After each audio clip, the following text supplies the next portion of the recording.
வணக்கம். இது data structure and algorithm என்ற தலையங்கத்துக்கு கீழே உருவாக்கப்படுற இன்னொரு சீரீஸ். இந்த தலையங்கத்துக்கு கீழே இது முதலாவது ப்ரெசன்டேஷன். இதுக்கும் நான் ஒரு டியூட்டோரியல் ஒன்று கிரியேட் பண்ணி வச்சிருக்கிறேன். இந்த டியூட்டோரியலை நாங்கள் ஃபாலோ பண்ணுவோம். இந்த தலையங்கத்தில் முதலாவது சாப்டர், இந்த தலையங்கத்துக்குள்ள முதலாவது சாப்டராக நாங்கள் introduction to data structure and algorithm கொடுத்துருக்கு. இதில் முதலாவது சப்டைட்டில் பார்த்தோம்னா ப்ரிமிட்டிவ் டேட்டா டைப்ஸ். நாங்கள் எத்தனையோ லாங்குவேஜஸ் படிக்கிறோம், Java, Visual Basic, pascal, C++, COBOL, அடா. எந்த லாங்குவேஜ் எடுத்தாலும் அந்த லாங்குவேஜில் அடிப்படையாக சில டேட்டா டைப்ஸ் சொல்லியிருப்பாங்க. முக்கியமாக முழு எண்ணை குறிக்கிறதுக்கு இன்டிஜர்ன்னு சொல்லியிருப்பாங்க. தசத்தோடு கூடின நம்பர்ன்னு சொன்னால் ஃப்ளோட்ன்னு சொல்லியிருப்பாங்க. ஒரு எழுத்துண்டா கேரக்டர்ன்னு சொல்லியிருப்பாங்க. இப்படியான டைப்புகளை நாங்கள் ப்ரிமிட்டிவ் டேட்டா டைப்ஸ்ன்னு சொல்கிறோம். ப்ரிமிட்டிவ் டேட்டா டைப்ஸ்ன்னு சொல்கிறோம். அப்போ primitive data types are basic data types of a programming language. அது சரி. அடுத்தது பார்த்தீங்கன்னா these refer to two things. அப்போ எந்த ஒரு ப்ரிமிட்டிவ் டேட்டா டைப்ஸ் எடுத்தாலும் ரெண்டு விஷயங்களை கவனத்தில் எடுக்குது. ஒன்று, data item with certain characteristics. உதாரணமாக முழு எண்ணை எடுத்தோம்னா அது இன்டிஜர் என்ற டைப் எடுத்தோம்னால் அதுன்ற கேரக்டரிஸ்டிக் இயல்பு என்னென்றா முழு எண்ணா இருக்கும். அதே மாதிரி ஃப்ளோட் என்றதை எடுத்தோம்னால் அதன் இயல்பு தசத்தோட கூடின நம்பராக இருக்கும். அப்படி ஏதோ ஒரு கேரக்டரிஸ்டிக் அந்த ஒரு ப்ரிமிட்டிவ் டேட்டா டைப் எடுத்தால் அதுக்கு ஒரு இயல்பு இருக்கும்.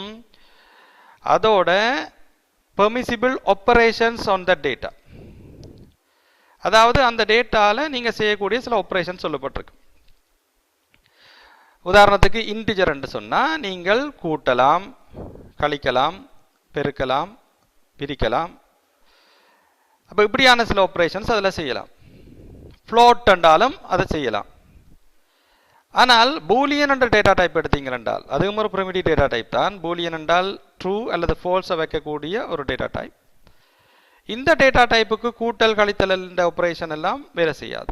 அப்போ எந்த ஒரு டேட்டா டைப்பை சொல்லிக்கலையும் அந்த அதில் நாங்கள் போடக்கூடிய டேட்டாண்ட இயல்புகளும் சொல்லணும், அதோட என்னென்ன ஆப்பரேஷன்ஸ் அதில் அப்ளிகபிள் என்றதுன்னு சொல்லணும்.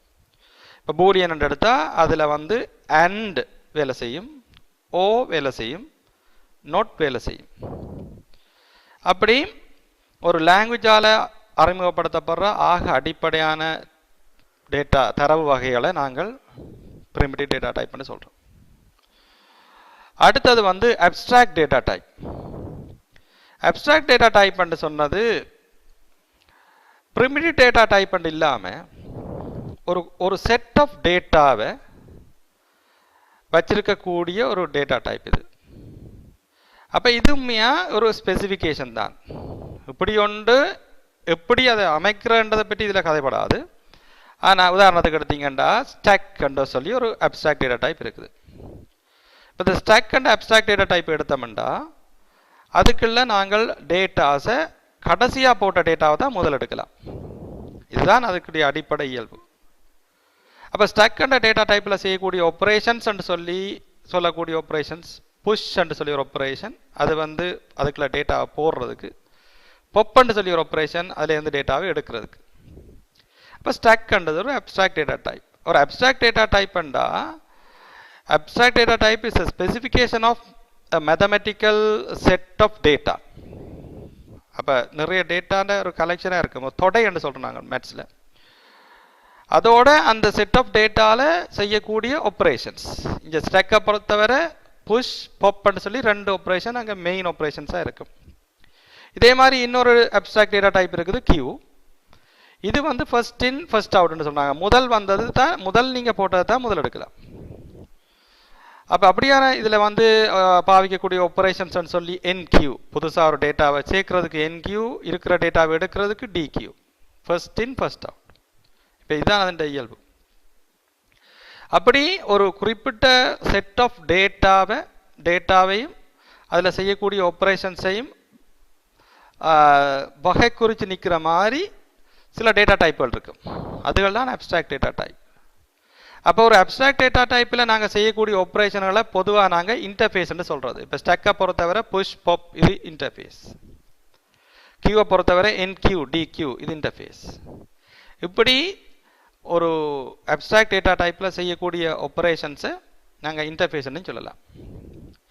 அடுத்த சொல்லிருக்கு ஏடிடி. ஏடிடி என்ற abstract data type focuses on what it does and ignores how it does its job.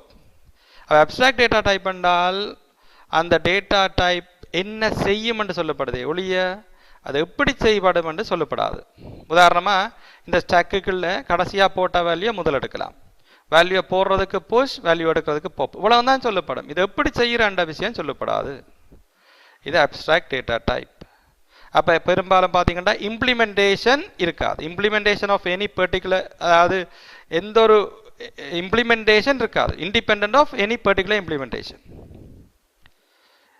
அதை எப்படி செய்யறன்னு சொல்லப்பட்டிருக்காது, ஆனால் இப்படி தான் செய்யும், ஸ்டாக் கண்டா இப்படி தான் இருக்கும் என்று சொல்லப்படும். அது அப்ஸ்ட்ராக்ட் டேட்டா டைப். இனி டேட்டா ஸ்ட்ரக்சர். டேட்டா ஸ்ட்ரக்சர் என்று சொன்னால் அதுக்கு விரவிலக்கணம் வினயமான கேள்விகளில் எக்ஸாம்களில் இதுதான் இந்த விரவிலக்கணம். Data structure is the arrangement of data in a computer memory or storage. ஒரு கணனி நினைவகத்திலேயோ அல்லது களஞ்சியத்திலேயோ தரவுகளை ஒழுங்கமைச்சு வைக்கிற ஒரு முறையைத்தான் நாங்கள் டேட்டா ஸ்ட்ரக்சர்னு சொல்கிறோம். இன்னொரு மாதிரி சொல்கிறேன்டா, data structure is the implementation of ADT, அதாவது அப்ஸ்ட்ராக்ட் டேட்டா டைப்பின் இம்ப்ளிமெண்டேஷன். நான் ஏற்கனவே சொன்னான் அப்ஸ்ட்ராக்ட் டேட்டா டைப் என்றால் அது என்னன்னு சொல்லப்படுமே ஒழிய அது எப்படி செய்யப்படும், எப்படி அது அமுலாக்கப்படும் என்று சொல்லப்படாது. அந்த அமுலாக்கம் என்றது தான் இங்கே டேட்டா ஸ்ட்ரக்சர். அது எப்படி செய்கிறதுன்னு சொல்கிறோம். ஸ்டாக் என்றதை எப்படி நாங்கள் இம்ப்ளிமெண்ட் பண்ணலாம், அதுதான் டேட்டா ஸ்ட்ரக்சர். கியூ என்றதை எப்படி நாங்கள் இம்ப்ளிமெண்ட் பண்ணலாம், அதுதான் டேட்டா ஸ்ட்ரக்சர். அப்போ டேட்டா ஸ்ட்ரக்சர்களுக்கு உதாரணமாக நீங்கள் அப்ஸ்ட்ராக்ட் டேட்டா டைப்பில் சொன்ன விஷயங்களையே இங்கேயும் சொல்லலாம். Stack, queue, link list, tree, graph இதெல்லாம் வந்து டேட்டா ஸ்ட்ரக்சருக்கு உதாரணம். ஸ்டாக்ன்றதை அந்த என்னன்னு சொல்கிறது அப்ஸ்ட்ராக்ட் டேட்டா டைப், அதை எப்படி இம்ப்ளிமெண்ட் பண்ணலாம்னு சொல்கிறது டேட்டா ஸ்ட்ரக்சர்.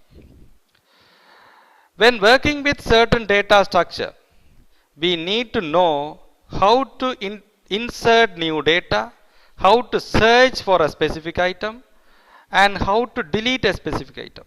அதாவது எந்த ஒரு டேட்டா ஸ்ட்ரக்சரை சொல்லிக்கலையும் நீங்கள் எப்படி அந்த டேட்டா ஸ்ட்ரக்சருக்கு டேட்டாவை சேர்க்கலாம், எப்படி அந்த டேட்டா ஸ்ட்ரக்சர்லேருந்து டேட்டாவை வெளியில் எடுக்கலாம் அல்லது ரிமூவ் பண்ணலாம், எப்படி ஒரு குறிப்பிட்ட டேட்டாவை அதுக்குள்ள தேடி பிடிக்கலாம், இப்படியான விஷயங்களை நீங்கள் சொல்லணும். உதாரணமாக ஸ்டாக்குக்கு புஷ் அண்ட இன்டர்ஃபேஸை அல்லது ஆப்ரேஷனை பாவிச்சு சேர்க்கலாம், பொப் அண்ட ஆப்ரேஷனை பாவிச்சு அங்கேருந்து எடுக்கலாம் வழியால். இப்படி அந்த ஒரு குறிப்பிட்ட டேட்டா ஸ்ட்ரக்சரை சொல்லிக்கல புதுசாக ஒரு டேட்டாவை சேர்க்கிறதுக்கு, இருக்கிற டேட்டா வெளியில் எடுக்கிறதுக்கு, மற்றது இருக்கிற டேட்டாக்களில் நீங்கள் விரும்புகிற டேட்டாவை தேடி எடுக்கிறதுக்கு இப்படியான வசதிகள் அங்கே இருக்க வேணும். இதுகளெல்லாம் ஆப்ரேஷன்களால் தான் செய்யணும், இன்டர்ஃபேஸ்களால். Data structure helps for efficient programming. அப்போ டேட்டா ஸ்ட்ரக்சர் இல்லாமலும் நாங்கள் ப்ரோக்ராம் எழுதலாம்.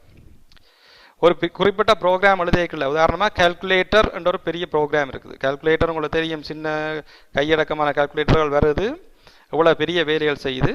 அது ஒரு பெரிய ப்ரோக்ராம். அது அந்த ப்ரோக்ராமை எழுதுறதுக்கு ஸ்டாக் அண்ட டேட்டா ஸ்ட்ரக்சர் பாவிப்பட்டிருக்கும். ஸ்டாக் அண்ட டேட்டா ஸ்ட்ரக்சரை இல்லாமலும் நீங்கள் அந்த ப்ரோக்ராமை எழுதியிருக்கலாம். ஆனால் ஸ்டாக் அண்ட டேட்டா ஸ்ட்ரக்சரை யூஸ் பண்ணி நீங்கள் எழுதினீங்கள் என்றால் என்ன நன்மை இருக்குது அதில்? எஃபிஷியன்ட் ப்ரோக்ராம் வந்து எஃபிஷியண்ட்டாக இருக்கும். எஃபிஷியண்ட்டாக இருக்கும்னு சொன்னால் குறைஞ்ச நேரத்தில் குறைஞ்ச வளங்களை யூஸ் பண்ணி பெரிய வேலையை செய்யும். அல்லது ப்ரோக்ராமரோட டைமை குறைக்கும், ப்ரோக்ராம் எழுதுகிற டைமை குறைக்கும். இப்படி ப்ரோக்ராமிங்கை எஃபிஷியண்ட்டாக செய்யலாம். உண்டு data structure reduces complexity of the program and its calculation. அந்த ப்ரோக்ராமை பார்க்க நீங்கள் டேட்டா ஸ்ட்ரக்சரை யூஸ் பண்ணி எழுதின ப்ரோக்ராம் ஈஸியாக விளங்கும், சிக்கல் இல்லாமல் இருக்கும். ஆனால் டேட்டா ஸ்ட்ரக்சரை யூஸ் பண்ணாமல் நீங்கள் ஏதாவது ப்ரோக்ராம் எழுதினீங்க என்றால் அது சிக்கல் தன்மையாக இருக்கும், விளங்கிக் கொள்றதுலேயே கஷ்டம் இருக்கும். அது இன்னொரு நன்மை data structure. There are 2 types of data structures. Data ஸ்ட்ரக்சரில் 2 வகை இருக்குது. ஒன்று லீனியர் டேட்டா ஸ்ட்ரக்சர், மற்றது நான் லீனியர் டேட்டா ஸ்ட்ரக்சர். இப்போ லீனியர் டேட்டா ஸ்ட்ரக்சர் எடுப்போம். லீனியர் டேட்டா ஸ்ட்ரக்சர்ண்டா டேட்டா ஆர்கனைஸ் சீக்வென்ஷியலி. அதாவது ஒரு லீனியர் டேட்டா ஸ்ட்ரக்சர் எடுங்க. நீங்கள் இப்போ ஏற்கனவே நான் எடுத்த உதாரணம் வந்து ஸ்டாக்கில் பார்த்தீங்கன்னா ஒன்றுக்கு பின்னு கொண்டா தான் டேட்டா வைப்படும். அப்போ இது லீனியர் டேட்டா ஸ்ட்ரக்சர்னு சொல்கிறோம். ஒன் ஆஃப்டர் தி அதர்ன்னு சொல்கிறோம். ஒன்றுக்கு பின்னு கொண்டா வைப்படும். ஆனால் நான் லீனியர் டேட்டா ஸ்ட்ரக்சரில் அப்படி ஒன்றுக்கு பின்னு கொண்டா வைப்படாது. அப்படி ரெண்டமாக வைப்படுற மாதிரி இருக்கும். அங்கே ஒன்று இங்கே ஒன்று வைப்படுற மாதிரி இருக்கும். அப்போ லீனியர் டேட்டா ஸ்ட்ரக்சருக்கும் நான் லீனியர் டேட்டா ஸ்ட்ரக்சருக்கும் உள்ள மெயின் டிஃப்ரெண்ட் இதுதான். இதை தவிர ஈஸி டு இம்ப்ளிமெண்ட். அதாவது லீனியர் டேட்டா ஸ்ட்ரக்சர்களை ஈஸியாக இம்ப்ளிமெண்ட் பண்ணிடலாம். ஏன்னு சொன்னால் எங்களோட கம்ப்யூட்டரோட மெமரி இருக்குதானே, அதுவும் லீனியர் அமைப்பில் தான், அதாவது ஒரு சீக்வென்ஷியல் அமைப்பில் தான் உள்ளுக்கு நாங்கள் கற்பனை பண்ணி வச்சிருக்கிறோம். முதலாவது பைட் இருக்கும், அதுக்கு பின்னுக்கு அடுத்த பைட் இருக்கும், அதுக்கு பின்னுக்கு அடுத்த பைட் இருக்கும். இப்படி ஒன்றுக்கு பின்னு கொண்டா பைட்ஸ் போய் கொண்டிருக்கும். அதே அமைப்பு இருக்கிறபடியால் ஒரு கம்ப்யூட்டரில் லீனியர் டேட்டா ஸ்ட்ரக்சரை இம்ப்ளிமெண்ட் பண்ணுறது ஈஸியாக இருக்கும். ஆனால் அதுக்கு ஆப்போசிட்டாக பார்த்தா நான் லீனியர் கொஞ்சம் இம்ப்ளிமெண்ட் கஷ்டமாக இருக்கும். உதாரணங்களை வடிவாக பார்த்தீங்கன்னா விளங்கும். அரே அநேமா இந்த லாங்குவேஜ், ஏதாவது ஒரு லாங்குவேஜில் நீங்கள் கம்ப்யூட்டர் இருந்தால் கட்டாயம் அரே என்றா என்னென்று தெரியும். அரே ஒரு லீனியர் டேட்டா ஸ்ட்ரக்சர், ஒன்றுக்கு பின்னு கொண்டா டேட்டா வைக்கிற மாதிரியான ஒரு ஸ்ட்ரக்சர். ஸ்டாக் கண்டது ஏற்கனவே நான் உங்களுக்கு சொன்னான், ஒன்று கடைசியாக வச்ச வேல்யூவை முதல் எடுக்கிற மாதிரியான டேட்டா ஸ்ட்ரக்சர் என்றா ஒன்றுக்கு பின்னு கொண்டா வேல்யூஸ் வைப்படும். அப்புறம் லீனியர் டேட்டா ஸ்ட்ரக்சர். கியூ ஒரு linear data structure. Link list நாங்கள் படிப்போம், அது லீனியர் டேட்டா ஸ்ட்ரக்சர். நான் லீனியர் டேட்டா ஸ்ட்ரக்சர் என்றா ட்ரீ என்று படிப்போம், கிராஃப்ஸ் என்று படிப்போம். இதுகள் எல்லாம் வந்து நான் லீனியர் டேட்டா ஸ்ட்ரக்சர். அப்போ டேட்டா ஸ்ட்ரக்சர் என்றதின் அடிப்படை விஷயம் அது. இனி அல்கோரிதம் என்றா என்னென்று தலையங்கம் போட்டிருக்கு. அல்கோரிதம் என்றா ஒரு குறிப்பிட்ட வேலையை எப்படி செய்வோம், ஒரு குறிப்பிட்ட வேலையை எப்படி செய்து முடிப்போம், அதுதான் அல்கோரிதம். உதாரணமாக இடியப்பம் அவிப்பது எப்படி, இப்படி கேட்டால் நீங்கள் முதல்ல இருந்து சொல்லணும். முதல் சுடுநீரை கொதிக்க வைக்கவும், ரெண்டாவது மாவை எடுக்கவும், அரிக்கவும், இப்படி ஒவ்வொரு ஸ்டெப் பை ஸ்டெப்பாக சொல்லி கொண்டு போக கடைசியாக இடியப்பம் வர வேணும். வந்தால் தான் அது அல்கோரிதம். அப்போ அல்கோரிதம் என்றா என்னன்னு கேட்டால் அதுக்கு இப்படி எழுத தெரியணும். An algorithm is a step by step procedure for solving a problem in a finite amount of time. குறிப்பிட்ட டைமுக்குள்ள ஒரு பிரச்சனையை முடிச்சு கொடுக்கணும். அதை ஸ்டெப் பை ஸ்டெப்பாக சொல்கிறது அல்கோரிதம்னு சொல்கிறோம். Many algorithms apply directly to a specific data structure. பெரும்பாலான அல்கோரிதத்தை எடுத்தீங்கன்றால் அங்கே டேட்டா ஸ்ட்ரக்சர் சம்பந்தப்படும். அதெல்லாம் டேட்டா ஸ்ட்ரக்சர் அண்ட் அல்கோரிதம்னு சொல்லி ரெண்டையும் ஒரே தலையங்கத்துக்குள்ள கொண்டாடுறது. இனி எஃபிஷியன்சி ஆஃப் தி அல்கோரிதம்ண்டா இப்போ இடியப்பம் வைப்பது எப்படிண்டா, நான் ஒரு அல்கோரிதம் சொல்லுவேன், இன்னொரு ஆள் இன்னொரு அல்கோரிதம் சொல்லும். நான் சொல்கிற அல்கோரிதமோ மற்றவர் சொல்கிற அல்கோரிதமோ எஃபிஷியன்டானது. குறைஞ்ச நேரத்தில் டேஸ்ட்டாக சமைக்கணும், குறைஞ்ச நேரத்தில் சமைக்கணும், குறைஞ்ச வளங்களை யூஸ் பண்ணணும். இப்படி எல்லாமே குறைஞ்சது. சிலது கூடதாக இருக்கணும், சிலது டேஸ்ட் கூடவே இருக்கணும்.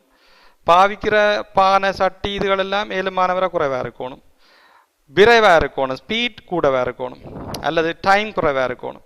இப்படி இருந்தால் எஃபிஷியன்ட் அல்கோரிதம்னு சொல்கிறோம். இப்போ some algorithms are more efficient than others. ஒரு அல்கோரிதம் இன்னொரு அல்கோரிதத்தை விட எஃபிஷியண்ட்டாக இருக்கும். அப்படியான மேலே நாங்கள் அந்த எஃபிஷியன்சி கூடின அல்கோரிதத்தை தான் செலக்ட் பண்ணுவோம். Running time of algorithms typically depends on the input set and its size. எவ்வளவு நேரத்தில் அந்த அல்கோரிதம் ரன் பண்ணி முடியும்ன்றது நீங்கள் கொடுக்குற இன்புட்லையும் அதன் சைஸ்லையும் தங்கியிருக்கு. சைஸ் நம்பர்ஸை கூட கொடுத்து சோர்ட் பண்ண சொன்னவன்டா, ஏறுவரிசைப்படுத்த சொன்னவன்டா கொஞ்சம் டைம் கூட எடுக்கும். குறையாக கொடுத்தவன்டா வேலைக்கு முடியும். அப்போ நிச்சயமாக கொடுக்குற இன்புட் சைஸில் தங்கியிருக்கு ஒரு அல்கோரிதத்தின் எஃபிஷியன்சி என்ற வரைக்கும் பார்த்து அடுத்த கிளாஸில் மிச்சம் பார்ப்போம்.